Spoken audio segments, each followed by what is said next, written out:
परिवारवाद एक बड़े कोढ़ की तौर पर बिहार में और देश में लोकतंत्र को खोखला नहीं है। अगर आपको याद हो तो 75 में जेपी का जो आंदोलन था उसमें परिवारवाद सबसे बड़ा मुद्दा की अछूती नहीं है। ऐसा नहीं है कि ये सिर्फ आरजेडी में हो रहा है, कांग्रेस में हो रहा है। आप भाजपा को देख लीजिए, भाजपा के जो प्रदेश अध्यक्ष हैं भाई, इनके पिताजी कांग्रेस में मुख्यमंत्री का दौर आया तो उसमें भी विधायक मंत्री बन गए, फिर नीतीश जी का दौर आया तो उसमें भी विधायक मंत्री थे। भाजपा को भी अपना नेतृत्व बनाना है तो उसी परिवार के कड़ी से बैठाकर किसी को उन्होंने बनाया। चलेगा 1200 परिवार के लोग ही बिहार में एमपी एमएलए बने।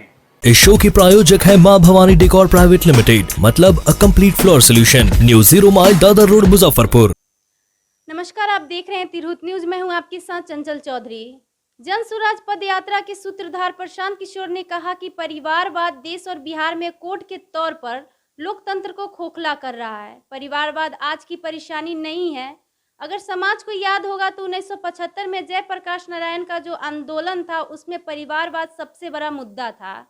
आज इससे कोई पार्टी अछूती नहीं है। ऐसा नहीं है कि ये आरजेडी में हो रहा है या कांग्रेस में हो रहा है। आप भाजपा को देख लीजिए, मौजूदा उप मुख्यमंत्री है सम्राट चौधरी। इनके पिताजी कांग्रेस में विधायक मंत्री थे। उसके बाद लालू जी के दौर आया, उसमें विधायक और मंत्री बने। नीतीश कुमार का दौर आया, उसमें विधायक और मंत्री बने। मांझी जी का दौर आया, उसमें विधायक और मंत्री बने।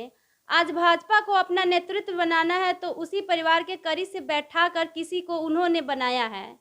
बिहार में पिछले 30 साल में जितने लोग यहाँ एमपी एमएलए बने हैं, चाहे जिस दल से बने हो, सबकी सूची आप अगर बनाएंगे तो आपको पता चलेगा कि 1250 परिवार के लोग ही एमपी एमएलए बने हैं।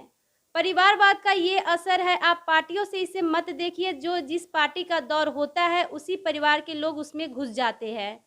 आइए सुनते हैं क्या कुछ कहा है प्रशांत किशोर ने। परिवारवाद एक बड़े कोढ़ की तौर पर बिहार में और देश में लोकतंत्र को खोखला कर रहा है और ये आज की परेशानी नहीं है। अगर आपको याद हो तो 75 में जेपी का जो आंदोलन था उसमें परिवारवाद सबसे बड़ा मुद्दा था, सबसे बड़ा मुद्दा था और इससे कोई पार्टी अछूती नहीं है। ऐसा नहीं है कि ये सिर्फ आरजेडी में हो रहा है, कांग्रेस में हो रहा है। आप भाजपा को देख लीजिए, भाजपा के जो प्रदेश अध्यक्ष हैं भाई, इनके पिताजी कांग्रेस में मुख्यमंत्री विधायक मंत्री थे। उसके बाद लालू जी का दौर आया तो उसमें भी विधायक मंत्री बन गए, फिर नीतीश जी का दौर आया तो उसमें भी विधायक मंत्री थे। मांझी जी मुख्यमंत्री बने तो उसमें भी विधायक मंत्री थे। आज भाजपा को भी अपना नेतृत्व बनाना है तो उसी परिवार के कड़ी से बैठाकर किसी को उन्होंने बनाया है। बिहार में मैं एक आपको आंकड़ा दे रहा हूं जो मैं गांव-गांव में बता रहा हूं। पिछले 30 साल में जितने लोग यहाँ एमपी एमएलए बने हैं, चाहे जिस दल से बने हों, सबकी सूची अगर आप बनाइएगा तो आपको पता चलेगा कि 1250 परिवार के लोग ही बिहार में एमपी एमएलए बने। ये परिवारवाद का असर है। आप पार्टियों से मत देखिए इसको। आपको, हमको, जनता को लगता है कि अब इनको हटाकर दूसरे को लाएं। होता ये है कि जो जिस पार्टी का, जिस नेता का दौर होता है उसमें उसी परिवार के लोग फिर घुस जाते हैं, उन्हीं को जगह मिल जाती है। बिहार में की आबादी है 13 करोड़, 3-3.5 करोड़ परिवार वाले यहाँ परिवार रहते हैं, लेकिन सत्ता में एमएलए एमपी आज तक सिर्फ 1250 परिवार के लोग ही बने हैं। तो परिवारवाद, मुझे ऐसा लगता है कि लोकतंत्र के लिए बहुत बड़ी चुनौती है और इससे कोई दल अछूता नहीं है।